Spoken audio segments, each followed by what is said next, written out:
السلام عليكم ورحمة الله وبركاته. الحمد لله والصلاة والسلام على رسول الله وعلى آله وصحبه أجمعين. Okay, so now you are all hypnotized. I'm just kidding. So I want things to be light in here, so feel free to ask me a question or whatever. So basically I'm just going to talk to you guys about how I came to Islam, and then I'll speak about kind of like my story and my journey, if you will, so as people like to call it. And then I'll speak about, specifically why Islam. I'll touch upon that after I talk to you guys about my experience. So I grew up, I was raised, to believe in God. I was raised Catholic. And for all of you who might be Catholic in here, any of you guys remember going to CCD? Anyone remember CCD? No Catholics in here? Maybe a couple? Handful? Several. Okay. That's cool. So I used to go to CCD and I used to go to church. Mother used to dress me up every Sunday, and I hated getting dressed up. I don't know what kid likes getting dressed up though. So I would go, and what kid really understands that much as a little kid? I really didn't understand that much. I just knew it. But at the same time, though, I always believed in God. My mother would always tell me, God's always watching you, and those kinds of things, and I believed it, without a doubt. So then I was raised, and I went to CCD, which is it's like a once a week type of thing, and you go to it after you have your other school instruction. Like, you don't go to a Catholic school, like you go to a public school. Usually CCD is like on a Wednesday or a Thursday after school, and you can imagine how much kids hate going there, because it's after school and you don't want to go there. You just got out of school and you're going back to school.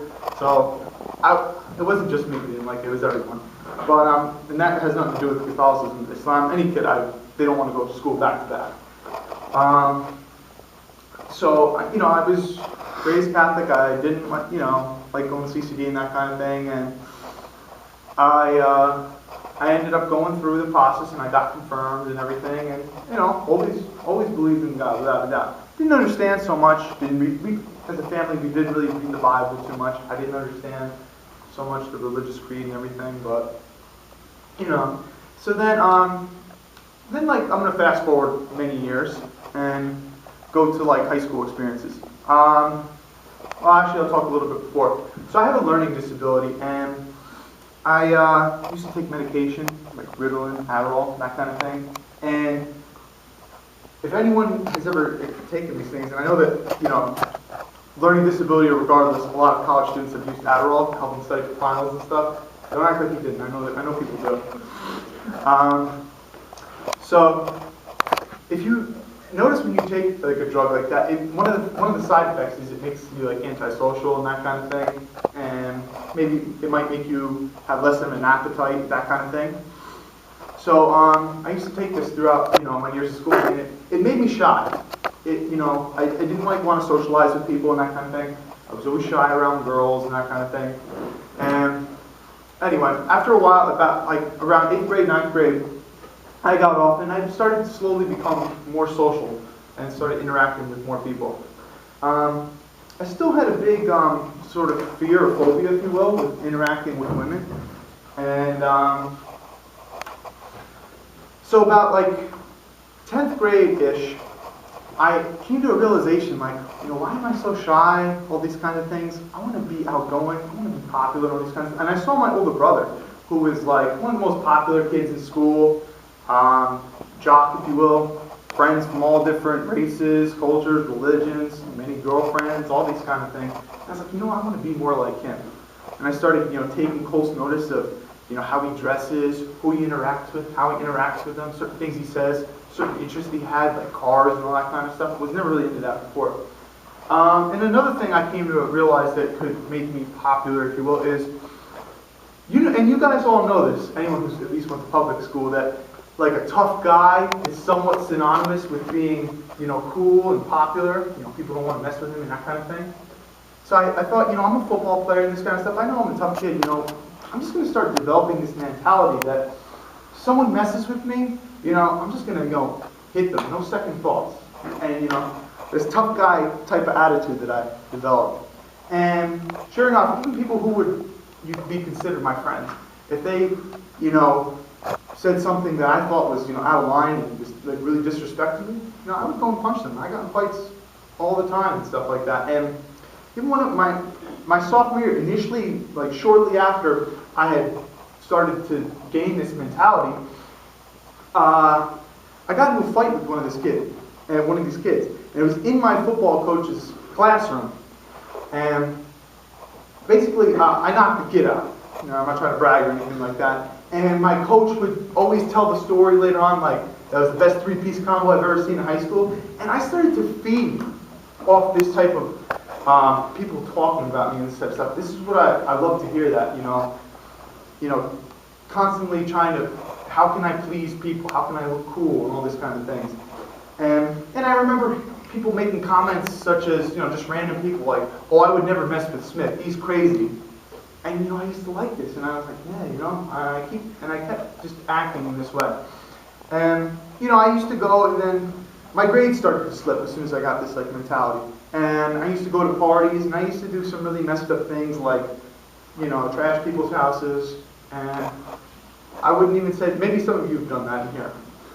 Only God knows. But it's pretty common in high school, people do that. But I realized nonetheless that it was messed up, but I did do these types of things. So, anyway, like I said, I was a football player and that kind of thing, and my grades started to slip.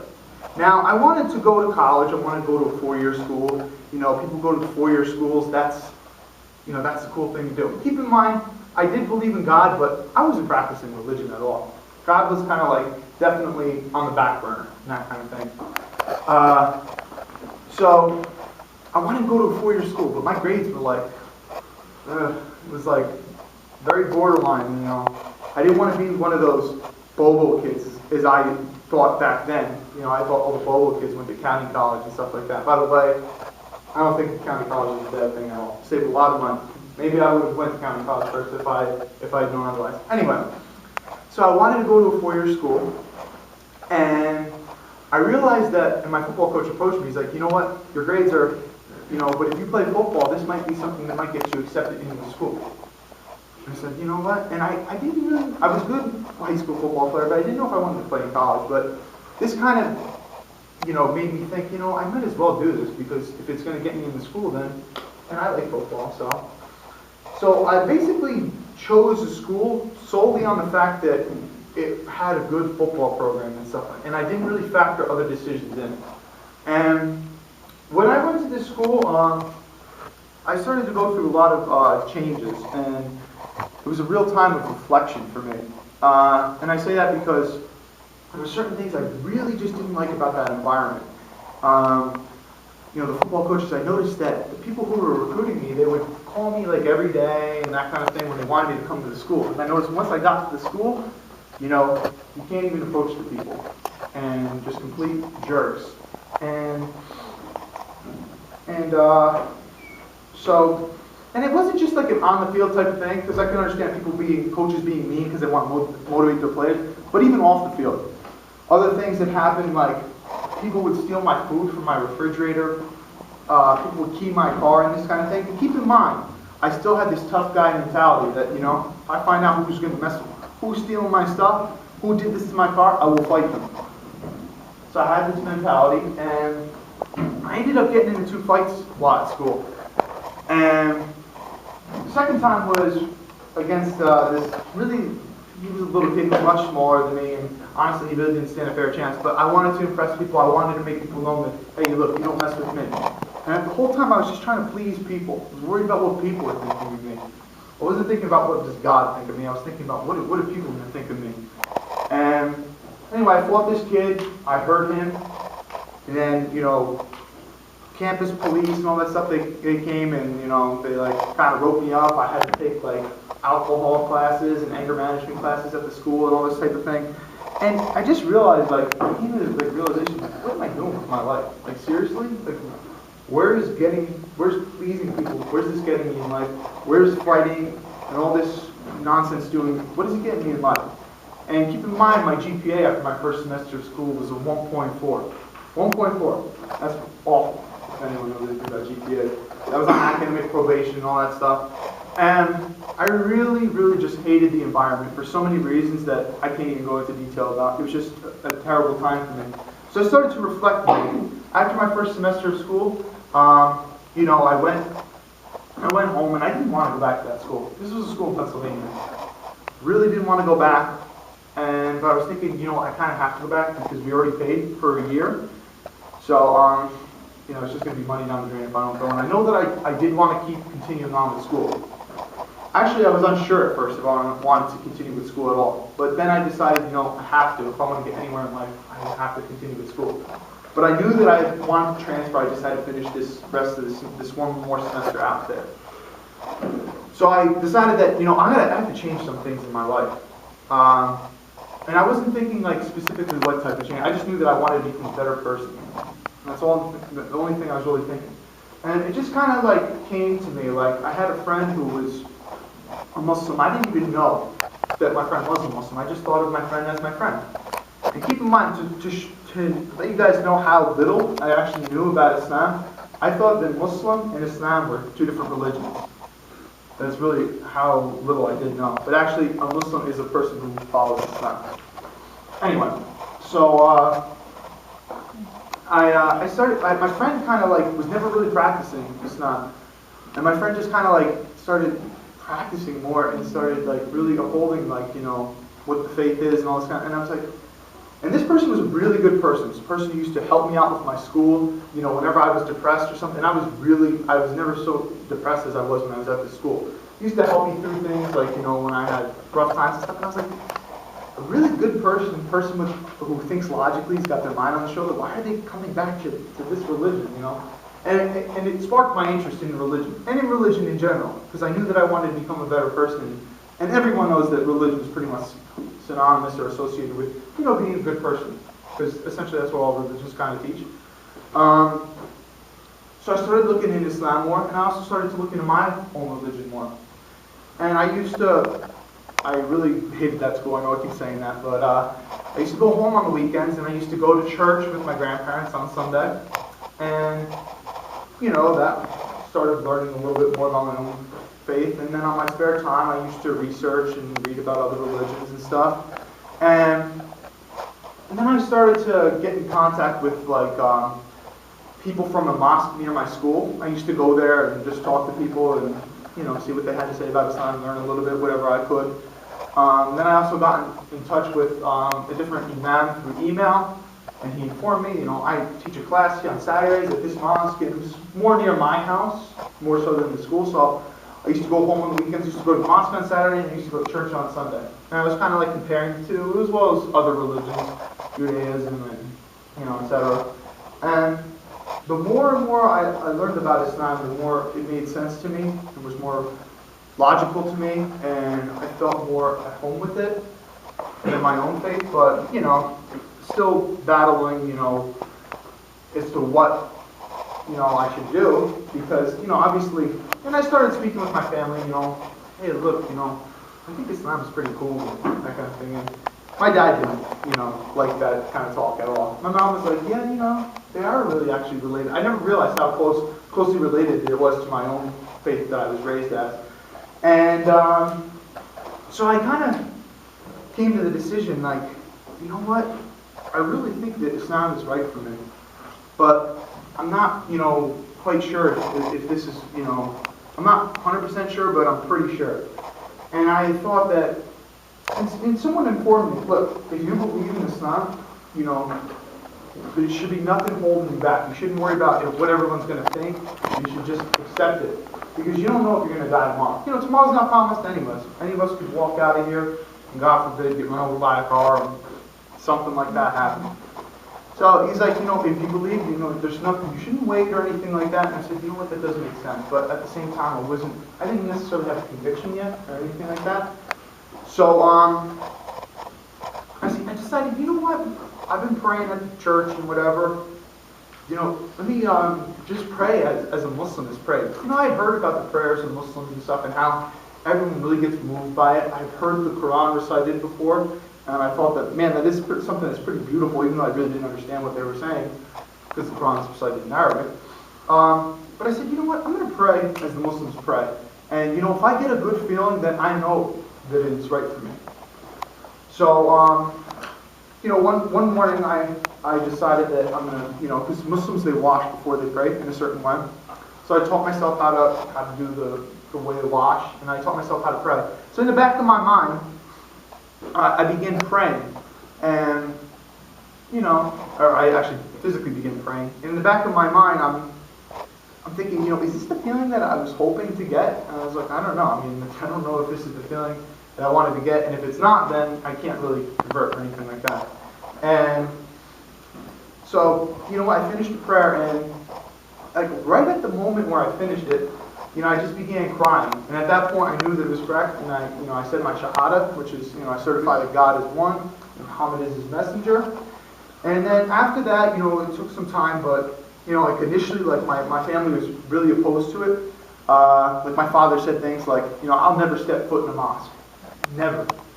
And when it took the time when I actually took my shahada, like I guess you could say like officially amongst other people, he actually did come around and he came to it.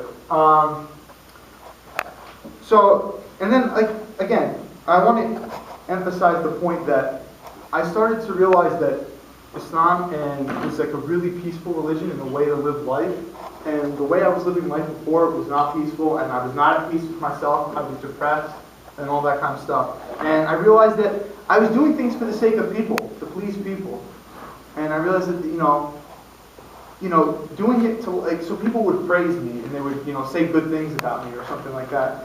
And when I came to Islam, I realized that you don't do things for the sake of people. You do things for the sake of God. Purely for His sake. But at the same time, though, God wants you to do things for His sake, but He wants you to be good to people. He wants you to do this kind of, these kinds of works. So I realized that is the way to live life. Now, some people ask, okay, well, why would you come to Islam? Why didn't you just become a better Catholic or something like that? And my intention here is not to say that anyone's religion is wrong or anything like that, or to hurt someone's feelings. But I'm just going to say some things. Well, why logically, Christianity and Catholicism didn't work for me. Like I had trouble with the issue of the Trinity. That God is it's like a triune God. God is like 3-1, Father, Son, Holy Ghost, or Holy Spirit. And it didn't really make that much sense to me. I never had quite understood it. In fact, I was always taught as a Catholic, and I don't even know if my mother even knew that Jesus was just the Son. But then when I actually asked the priest, he told me, well, He's also divine, and it just didn't make sense to me that why would He die and that kind of thing? Why would Jesus die if He's God? And I also realized that, and this is my own conviction. I'm not saying any of you guys have to believe it or anything like that, and I'm not going to spend much time on this. And Jesus also says, verily, verily, I say unto you that except your righteousness exceeds that of the scribes and the Pharisees, then you should not enter into heaven. Like I didn't believe in the fact that, and that's in Matthew chapter 5, I believe, verse 20, and I just didn't understand that, it was just solely that you believe in God and then you'll be saved. I thought it was more so like, well, why aren't you supposed to do good works as well? I thought it's not just you have this belief and that's what's going to get you to God. And then I also thought that, and then you also read in the Bible in Matthew chapter 7, I believe, verse 22, where Jesus says that many will come to me on that day and say, Lord, Lord, did we not prophesy in your name? And in thy name cast out many devils, and in your name do many good works? Like, asking in Jesus' name. And I said, and then Jesus basically says, I never knew you, depart from me. Now, you can interpret that or whatever way you want, but personally I interpret it as like, Jesus is saying, I'm not God, you should do works for the sake of God, not me. I just saw Jesus as a prophet, which we in Islam, we believe He's a prophet. And that's one of the differences. That's one of the main differences between Islam and Christianity. Christianity believes that Jesus is, like triune, he's God, he's like the Son, one part of God. And Islam, we believe He's a prophet. No one can be a Muslim unless they believe in Jesus. So in that sense, it was a transition. It was easy for me to become a Muslim because it's not like I had, I always loved Jesus and that kind of thing. It's not like I had to begin hating Jesus or anything like that, or didn't believe in Him. No, it's just I accepted Him as a prophet. Now, why didn't I choose Islam? And by the way, after I talk a little bit about Islam, I would just be interested, I'm more interested in hearing any of your guys' questions, more so than me just blabbering off to you guys. So, I don't know if, I think Muhammad said that he sent you guys like a video of like, science stuff in Islam, scientific miracles. And I'm not a science guy, and by the way, the Quran is not a book of science. But with that being said, the Quran is always consistent with science, and you're not going to see science going against the Quran. And I thought that was one thing that was very interesting to me. Like, for instance, just give you one example. Like, and the Quran was revealed over 1,400 plus years ago, and it's never been altered, never been changed. You can look at one of the oldest Qurans from the earliest stages of Islam. If you compare it to a text nowadays, it's going to be exactly the same. And you won't find any different copies of the Quran, any different versions or anything like that. And I thought that was really cool. But anyway, so this book was revealed over 1,400 years ago, and it actually tells you in stages exactly how a fetus develops in the womb of a woman. And I thought, this is pretty amazing. How could some Arab in the middle of the desert know this information? He didn't have electronic microscopes or anything back then, and all these kinds of things. So I thought, from the science aspect, that's pretty amazing. Also, the fact that the book's never been altered or changed, and also because I just believe that God is one, and the Quran is very explicit in stating that God is just one and only one, and that just made sense to me. So, with that, I would like to. I don't know how. I see that you guys look a little tired today because I saw how you guys weren't that interactive before. But if you guys have any questions, not just necessarily about what I said or about Islam in general, I could try to answer them for you as best as I could. And if I can't answer it, maybe my friend Muhammad can. So, does anyone have any questions? Yeah. It's not really a question, but it's more of a comment. I find it funny how you were just talking about how you got confused with the Holy Trinity thing. Because recently, because of this class and I'm in the Quran on campus, and we just last semester we did this work called parables, and it's about the three main religions of Christianity, Judaism, and Islam, about how they differ and how they're the same and all this stuff. And for some reason, I just randomly, because there are a few lines there that say how there's one God, I was thinking, because I never realized this before, that wait a minute, if Jesus is the Son of God, isn't that technically true? Because that's the main thing, the Son of God, and I just never realized that before. And then I actually read in this book how they're supposed to be all one. Yeah. So I just found that funny that you said that. Yeah. It is a little confusing. Yeah. I guess if you take it as the spirit as one, as a whole, and just different parts of it, or something like that. Yeah, I know. It's still how you interpret it, what works for you, like you were saying. Mm-hmm. Yeah, I mean, like I said, I had, big issues with that, and like you said, it seemed kind of confusing, but yeah, thank you for your comment. This is a question. I see that you and Muhammad both have some significant beards. Is that something with your religion? Yeah, it is something with the religion. It's not a requirement, so to say. And my beard recently has just gotten a little bit longer. I used to always wear it shorter, but it's what we call a sunnah. It's something that the prophets used to do, and it's something that you get extra reward for. But at the same time, it's not fard or obligatory. So, yeah. I was going to say, I'm taking political science classes with you a couple of years ago. So Who? Uribe? Yeah. Fernando? Okay. But I was going to say, I really love it. I've noticed with I guess the Semitic religion, I have Jewish friends and Muslim friends, and they're so passionate with the religion, and it just flows through them. And it's really sad that I'm Catholic, I'm Christian, and I feel like the spark inside many Christians, it's just it's not there as opposed to when any Jews, they're so interconnected with their religion, or Muslims, and it's really amazing. Yeah, thank you for your comment.